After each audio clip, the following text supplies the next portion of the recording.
Bismillahirrahmanirrahim. Assalamu alaikum. Here is Rahil Ahmed and a very warm welcome to all of you. Students, I hope you all are doing well. As you all know that we are discussing about hydroxide of third period element. Last lecture के अंदर हमने basic introduction पे बात की third period elements के hydroxide कौन कौन से होंगे, जनरल ये देखा कि हाइड्रोक्साइड किसे कहते हैं। आज के लेक्चर के अंदर स्पेसिफिकली फर्स्ट हाइड्रोक्साइड पे बात करेंगे, that is hydroxide of sodium.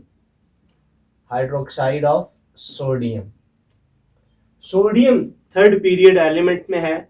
ये हाइड्रोक्साइड कैसे बनाएगा इसका जनरल आइडिया तो आपको है, ठीक है। सोडियम का जो हाइड्रोक्साइड है उसको आप लोग लिखते हैं सोडियम हाइड्रोक्साइड, ठीक है। ये इसका फॉर्मूला है NaOH, सोडियम हाइड्रोक्साइड। यहाँ आज हमने ये देखना है कि सोडियम हाइड्रोक्साइड की फिजिकल प्रॉपर्टीज, ठीक है, और इसके साथ इसकी प्रेपरेशन। सबसे पहली चीज, ये जो सोडियम हाइड्रोक्साइड है ये कैसे बनाया जा सकता है, ठीक है। तो पहली चीज आपने ये देखनी है कि ये सोडियम हाइड्रोक्साइड जो है इसको बनाने का सिंपल सा ये तरीका है कि आपने पढ़ा था थर्ड पीरियड के ऑक्साइड्स में सोडियम का ऑक्साइड Na2O, सोडियम ऑक्साइड। अगर इसको वाटर के साथ रिएक्ट करवाया जाए, वाटर के साथ रिएक्शन से सोडियम ऑक्साइड से क्या बनता है आपके पास, स्ट्रेट अवे सोडियम हाइड्रोक्साइड, ठीक है। एक सिंपल रिएक्शन है जिसमें सोडियम ऑक्साइड को वाटर के साथ रिएक्ट कराएं, उसके रिजल्ट में सोडियम हाइड्रोक्साइड बन। ये रिएक्शन आपने पहले भी पढ़ा, या रिवाइज इसलिए करवा दी कि ताकि आप स्पेसिफिकली इसको विद रेफरेंस टू हाइड्रोक्साइड याद रखें। जब आपको oxides of third period element पढ़ाए थे वहां पर हमने ये देखा था सोडियम ऑक्साइड का रिएक्शन विद वाटर क्या बनाता है, सोडियम हाइड्रोक्साइड। अब हम इसकी चंद एक बेसिक प्रॉपर्टीज देखते हैं जो आपने याद रखनी है, जो बड़ी जरूरी है, ठीक है। नंबर 1, पहली बात याद रखनी है आपने कि ये जो सोडियम हाइड्रोक्साइड है इसको कास्टिक सोडा भी कहा जाता है। This is also known as caustic soda. Caustic alkali भी कहा जाता है, कास्टिक सोडा का लफ्ज भी इसके लिए इस्तेमाल किया जाता है। अक्सर स्टूडेंट इसको कंफ्यूज कर जाते हैं वॉशिंग सोडा या बेकिंग सोडा के साथ, क्योंकि वो ये समझ रहे होते हैं कि ये सोडा का जो लफ्ज है ये साल्ट्स के लिए इस्तेमाल होता है। ये साल्ट्स के लिए नहीं इस्तेमाल होता, ये जनरलाइज्ड टर्म है, ठीक है। तो हम कास्टिक सोडा का वर्ड यूज करते हैं सोडियम हाइड्रोक्साइड के लिए। अब सबसे पहली प्रॉपर्टी जो याद रखनी है आपने, ये याद रखना, इट इज वाइट सॉलिड। ये आमतौर पर वाइट क्रिस्टलाइन सॉलिड की फॉर्म में ये एग्जिस्ट करता है, ठीक है, ये सोडियम हाइड्रोक्साइड। दूसरी बात, ये चीज भी आपने पढ़ी हुई है कि इट इज बेसिक, ठीक है। सोडियम हाइड्रोक्साइड है, मेटल का हाइड्रोक्साइड है, it mean it is basic.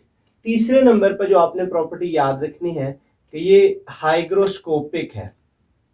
इसको हम अपने हाथ से इस्तेमाल नहीं कर सकते, इसको हाथ पे टच नहीं कर सकते क्योंकि ये हाइग्रोस्कोपिक है, बहुत ज़्यादा हाइग्रोस्कोपिक है, वाटर को ये एब्जॉर्ब करता है।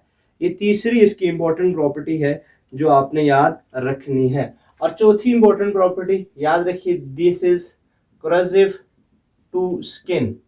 ये स्किन को डैमेज करता है, अगर आप इसको स्किन पर रखेंगे ये इसको डैमेज करेगा, इसलिए हम कहते हैं कि it is corrosive to skin. White solid, basic in nature, hygroscopic, corrosive to skin.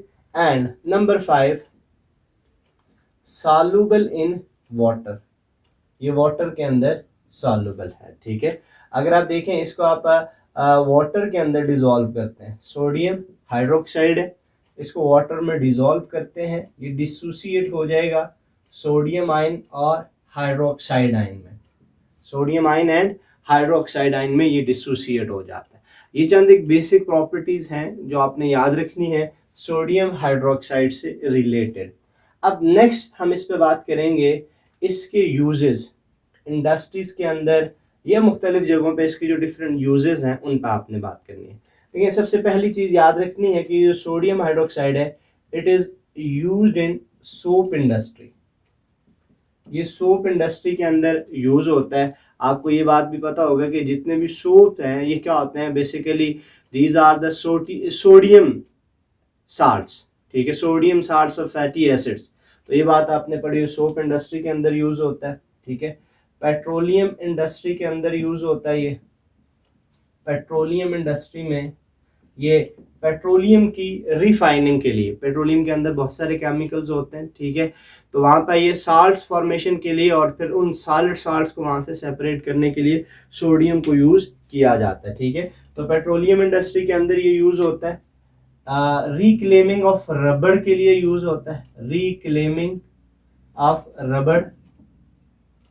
Rubber hard हो जाता है बाजू का, अगर वो एक्सपोज टू एयर रहे लॉन्ग अरसे तक तो वो हार्ड होके क्रैक होना शुरू हो जाता है, ठीक है। तो इसलिए ये सोडियम हाइड्रोक्साइड को यूज करते हैं उसको रिक्लेम करने के लिए। रिक्लेम मीन उसको दोबारा से रिपेयर करने के लिए, सेट करने के लिए, उसकी प्रॉपर्टीज को रिटेन करवाने के लिए, बहाल करवाने के लिए हम इसको यूज करते हैं। तो ये तीसरा इसका यूज है कि it is used for reclaiming of rubber, rubber की रिक्लेमिंग के लिए यूज होता है, ठीक है।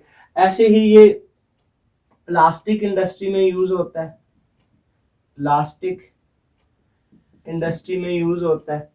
ऐसे ही हम ये कहते हैं पेपर इंडस्ट्री में यूज होता है, plastic industry, paper industry, petroleum industry, rubber, इन चीजों के अंदर ये यूज होता है। याद रखिए, आप ये कह रहे होंगे कि इनको हम डिटेल में क्यों नहीं डिस्कस कर रहे, क्योंकि यहाँ जस्ट इतना हमने देखना है, ये हाइड्रोक्साइड का बेसिक इंट्रोडक्शन है। अगर आप इसको डिटेल में देखने लग जाएंगे तो फिर तो हर चीज में एक बड़ा लंबा टाइम लग सकता है। लेकिन आपने इन चीजों में नहीं पढ़ना, आपने टू द पॉइंट, जहाँ जो जो चीजें जरूरी हैं फोकस रहना है उन चीजों पर, ठीक है। आप ये कहेंगे ये पेपर इंडस्ट्री में कैसे यूज होता है, प्लास्टिक इंडस्ट्री के अंदर कैसे यूज होता है, रबड़ की रिक्लेमिंग में कैसे यूज होता है, तो फिर उसके लिए एक नेक्स्ट बड़ा लंबा टाइम चाहिए जिसको हम हर चीज को डिटेल में डिस्कस करें। चूंकि ये लेवल ऐसे है कि आपको जनरल जनरल चीजें पता होनी चाहिए, आपको डिटेल में जाने की जरूरत नहीं है, ठीक है। और लास्ट याद रखना है कि it is used as chemical reagent, ये केमिकल रिएजेंट के तौर पर यूज होता है इनऑर्गेनिक केमिस्ट्री, इनऑर्गेनिक नहीं, ऑर्गेनिक केमिस्ट्री। ऑर्गेनिक केमिस्ट्री के अंदर बहुत सारे केमिकल रिएक्शंस में ये रिएजेंट के तौर पर बहुत सारे केमिकल प्रोडक्ट्स को बनाने के लिए इस्तेमाल होता है। तो आई होप ये चीज़ें आपको समझ में आ गई होंगी। आज के लेक्चर के अंदर हमने जनरली सोडियम हाइड्रोक्साइड पे बात कर ली, सोडियम हाइड्रोक्साइड प्रिपेयर कैसे होता है, इसकी प्रॉपर्टीज़ क्या है, इसके यूजेस क्या हैं।